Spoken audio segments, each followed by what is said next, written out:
Hi friends, வாங்க இன்றைக்கி என்ன சமையல்னு பார்க்கலாம். இங்கே சேப்பங்கிழங்கு ரோஸ்ட் ஆகிட்டுருக்கு.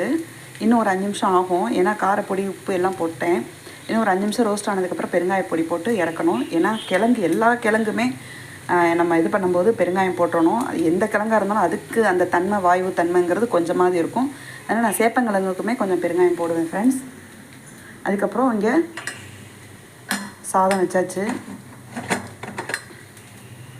சுட சாதம். அதுக்கப்புறம் இங்கே பாசிப்பருப்பு போட்டு ஒரு சூப்பரான சாம்பார், அவரைக்காய் தேங்காய் போட்ட பொரியல். அப்புறம் இது தாளிச்சா பிள்ளைங்களுக்கு பிடிக்க மாட்டேங்குது சக்கரவள்ளி கிழங்கு. இந்த சமயத்தில் சக்கரவள்ளி கிழங்கு சேர்த்துக்கலாம். இதை நான் தாளிக்காமல் வச்சுருக்கேன். சாயந்தரம் ஸ்நாக்ஸுக்கு வேணும்னா தாளிச்சுக்கலாம். ஓகே ஃப்ரெண்ட்ஸ், இதுதான் இன்றைக்கி நம்ம வீட்டில் சமையல். இந்த சேனல் உங்களுக்கு பிடிச்சிருக்கு நினைக்கிறேன். பிடிச்சிருந்தா லைக் பண்ணுங்கள். தேங்க்யூ.